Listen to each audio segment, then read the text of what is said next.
Hey guys, so today's going to be one of my what am I watching, playing, reading videos. What books am I reading? What TV shows am I watching? What video games am I playing? So let's start with video games. I'm still playing Animal Crossing, but something really exciting happened on my Animal Crossing island.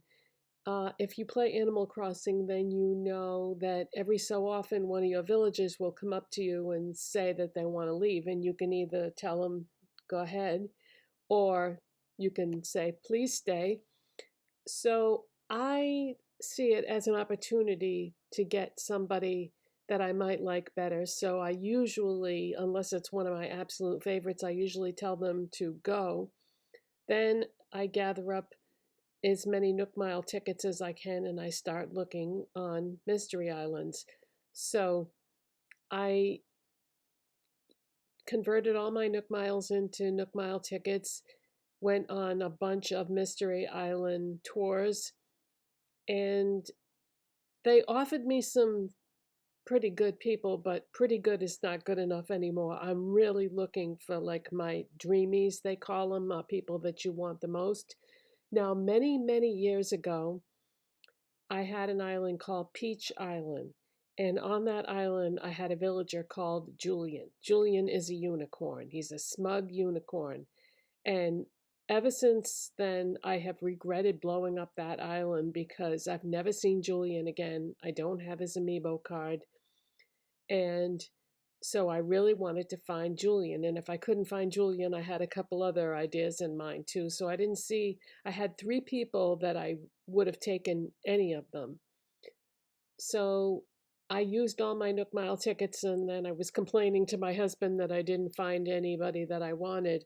And I said, honey, do you think you could convert some of your Nook Miles from your characters on your island? Because we have separate islands on separate switches. And give me some Nook Mile tickets, pretty please. So he did. So he gave me, I think, 10 Nook Mile tickets.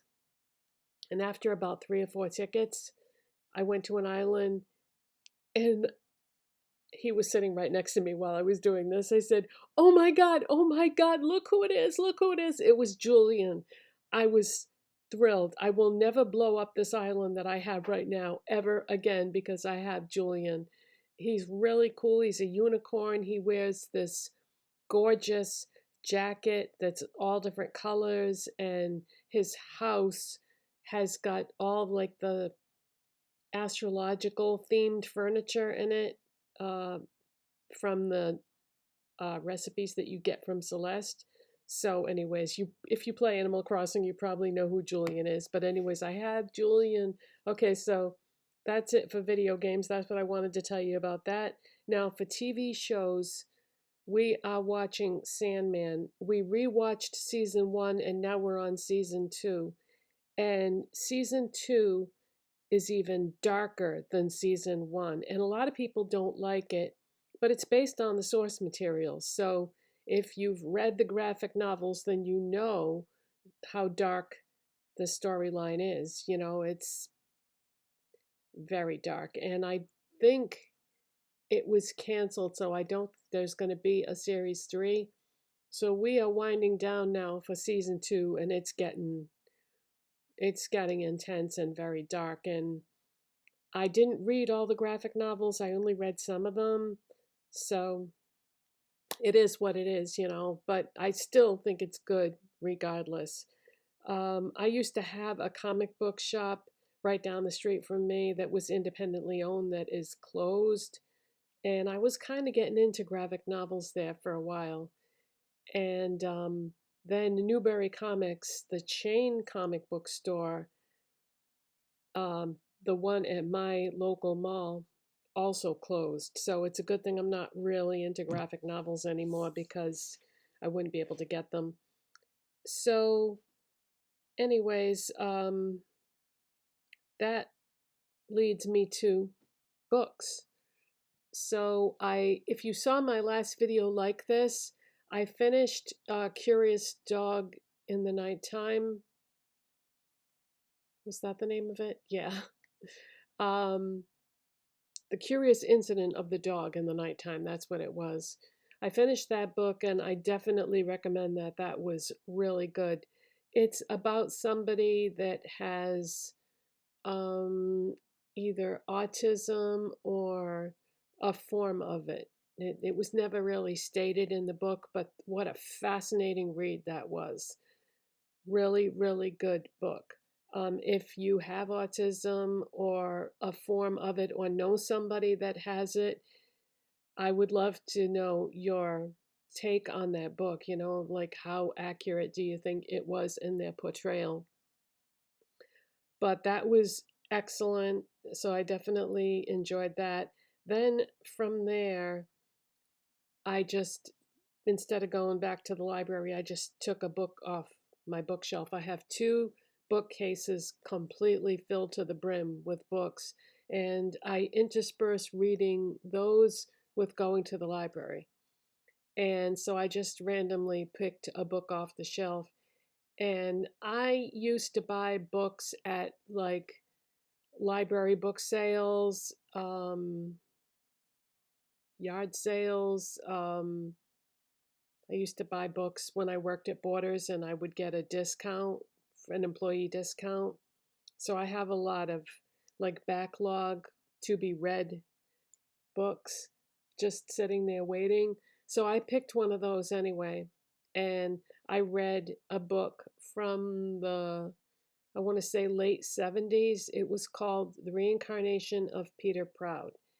And it was also a movie.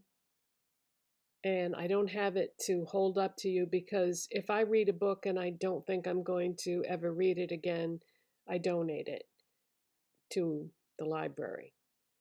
So, to a library because I actually have different options for what library I'm going to donate it to.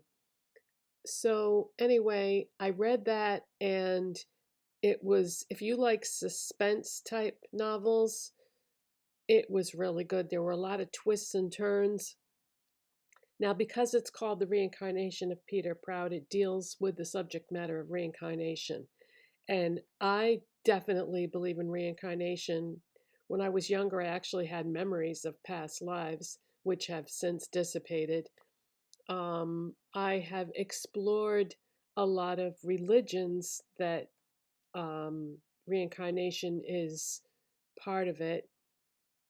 So, yes, I definitely believe in reincarnation, and anybody that does should read this book. And it's, to me, what I took away from this is it might not be a good idea to go down that path. In other words, exploring who you were in a past life, because what it reveals, if you do like a past life regression or something, it's going to bring up things that you might be better off not even knowing.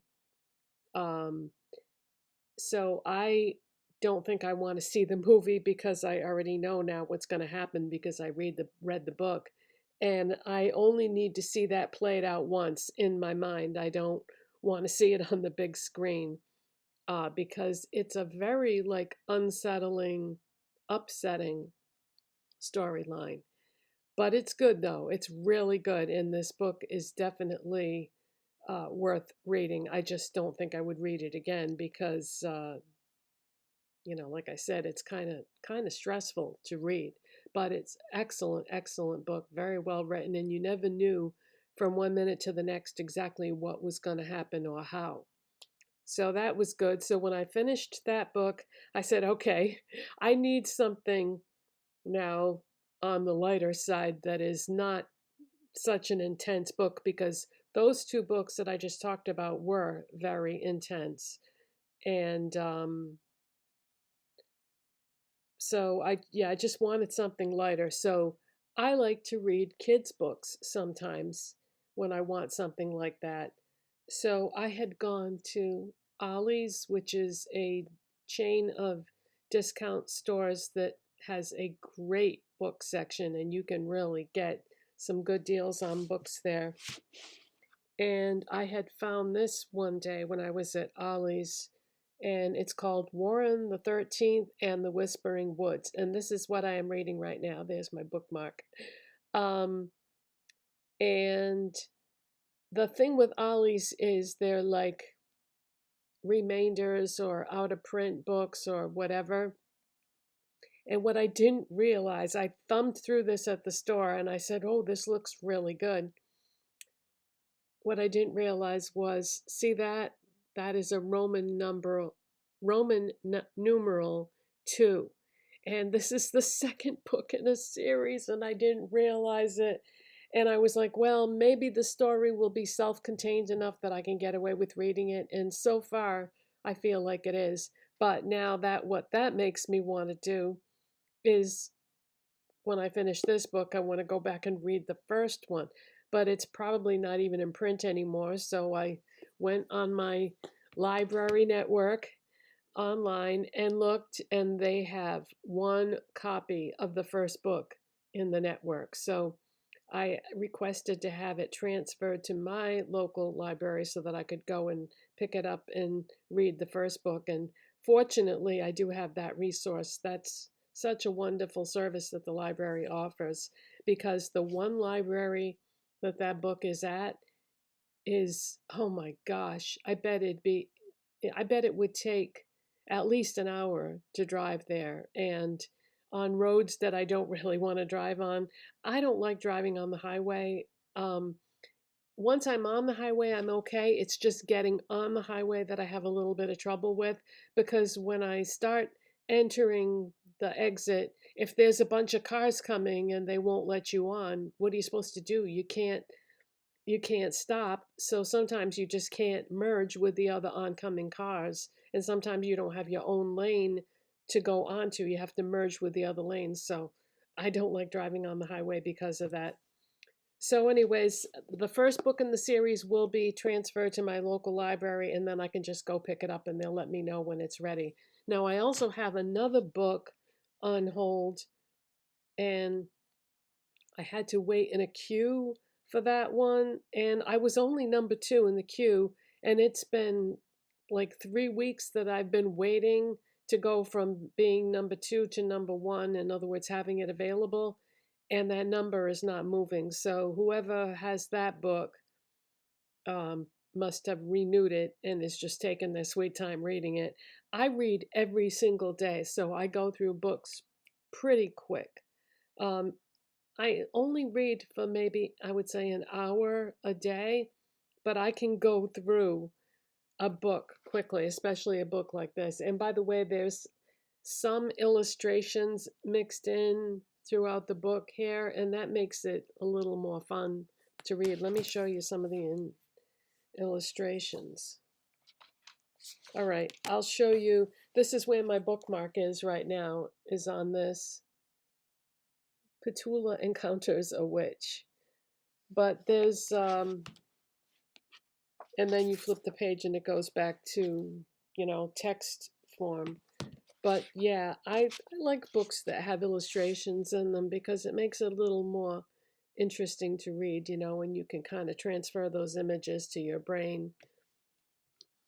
So that is what I'm reading right now, and I like to intersperse lighter reads that are in the kids category with more heavy duty topics that are a little more interesting or adult, or topics that are, maybe a little bit stressful. So, anyways, that's what I'm reading, watching, and playing right now.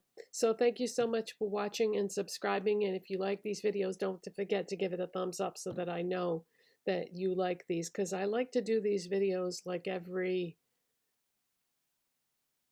week and a half, every 2 weeks, but sometimes I forget.